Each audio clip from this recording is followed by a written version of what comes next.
ரீசன்னால தான் gold price வந்து increase ஆகிட்டே போகுது. அது என்ன அந்த 5 ரீசன்ஸ் அப்படின்னு சொல்லிட்டு நம்ம இந்த வீடியோல பார்ப்போம். ஸ்கிப் பண்ணாம பாருங்க. மறக்காம மார்க்கெட் ட்ராக்கர் சேனலை ஃபாலோ பண்ணிக்கிறங்க. கோல்டு பார்த்திருப்பீங்க, இந்த ஃபெடரல் பேங்கோட இன்ட்ரெஸ்ட் ரேட் பொறுத்தும் ஸோ அங்கே இருக்கிற கரன்சி டாலர் வேல்யூ பொறுத்து தான் வந்து இங்கே நம்ம மார்க்கெட்டுக்கு கோல்டு வந்து ஏற்றம் இறக்கம் வந்து இருந்துகிட்டு இருக்கு. $3500 இருந்த கோல்ட் ரேட் இன்னைக்கு வந்து 4300 4500 கிட்ட இருக்கு. அப்போ இதை இன்னும் ஏறுமா அப்படின்னு பார்த்தோம் அப்படின்னா கோல்ட் சாக்ஸ் அண்ட் ஜேபி மார்கன் என்ன சொல்றாங்கன்னா ஃபியூச்சர்ல பாத்தீங்கன்னா கோல்டோட பிரைஸ் அதிகமாகும் அப்படிங்கிறாங்க. மேபி $5500 இல்லைன்னா 6000 கிட்ட போகும் அப்படின்றது சொல்லியிருக்காங்க. எதனால தங்கத்தின் மதிப்பு வந்து ஏறிக்கிட்டே போகுது? Number 1, central banks. எல்லா கண்ட்ரில இருக்கிற இந்த சென்ட்ரல் பேங்க்ஸ் வந்து எப்பவுமே கோல்டை வந்து ரிசர்வ் பண்ணிக்கிட்டே இருப்பாங்க. ஸோ ஒரு வார் வரதாகட்டும் இல்ல எனி இன்ஃபிளேஷன்ஸ்னால ஆகட்டும், ஜியோபாலிட்டிக்கல் டென்ஷன்ஸ் எதா இருந்தாலும் சென்ட்ரல் பேங்க்ஸ் வந்து எப்பவுமே கோல்டை ரிசர்வ் பண்ணுவாங்க. அது one of the main reason price increase ஆகிறதுக்கான காரணம். இந்தியாவும் சைனாவும் தான் வந்து அதிகமாக கோல்டை ரிசர்வ் பண்றது.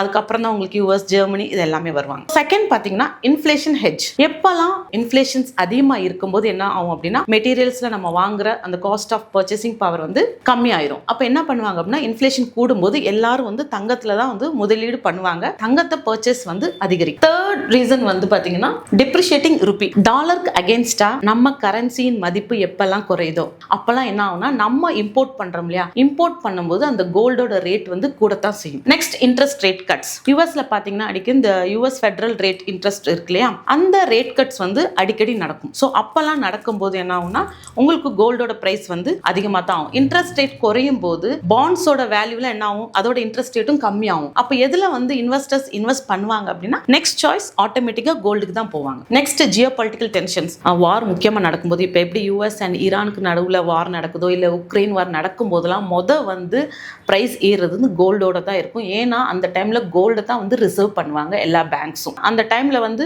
கரன்சி வேல்யூ விழுவும், ஆனா கோல்டோட பிரைஸ் இன்க்ரீஸ் ஆகும். அப்ப அதுல இன்வெஸ்ட் பண்ணிக்கிறாங்க. ஆனா கோல்டு தான் வந்து இன்வெஸ்ட்மெண்ட்டுக்கு பண்றாங்க. பட் கோல்டுக்கு பாத்தீங்கன்னா இன்ட்ரின்சிக் வேல்யூ கிடையாது. சில்வருக்கு இருக்கிற மாதிரி இதுக்கு கிடையாது. பட் இது ரிசர்வ்ஸ்க்கும் மற்றபடி இந்த கரன்சி டிரான்சாக்ஷன்ஸ்க்கு எல்லாத்துக்குமே கோல்டு தான் ரொம்ப முக்கியமான காரணம். ஸோ அதனால தான் இந்த 5 ரீசன்ஸ்னால கோல்டு ஏறுது. இப்போ நம்ம இந்தியா பொறுத்த வரைக்கும் 22 கேரட் வந்து 8 கிராம்ஸ் இப்போ 1,10,000 கிட்ட இருக்கு. தட் மீன்ஸ் 1 கிராம் வந்து இன்னைக்கு 14,000 இருக்கு. இது இன்னும் ஃபியூச்சர்ல எப்படி இருக்கும்னு கேட்டீங்க அப்படின்னா அதே 10 கிராம்ஸ் வந்து 1,70,000 கிட்ட போறதுக்கான வாய்ப்புகள் இருக்கு அப்படின்னு டேட்டா அனாலிசிஸ் சொல்றாங்க. 24 கேரட் பாத்தீங்கன்னா 10 கிராம்ஸே வந்து 1,50,000 கிட்ட இருக்கு. இது ஃபியூச்சர்ல வந்து 2 lakhs கிட்ட போறதுக்கான வாய்ப்புகள் அதிகமா இருக்கு அப்படின்றது டேட்டா அனாலிசிஸ் சொல்லுது. அதனால கோல்டு எப்பெல்லாம் கொஞ்சம் உங்களுக்கு வந்து டவுன் ஆகுதோ 14,000 இருந்த 22 கேரட் 1 கிராம் ரேட் வந்து நியர்லி ஒரு 2 days பிஃபோர் பாத்தீங்கன்னா 13,655 கிட்ட வந்துச்சு 1 கிராம். அப்போ அந்த 14,000 பிரேக் பண்ணிருச்சு இல்லையா,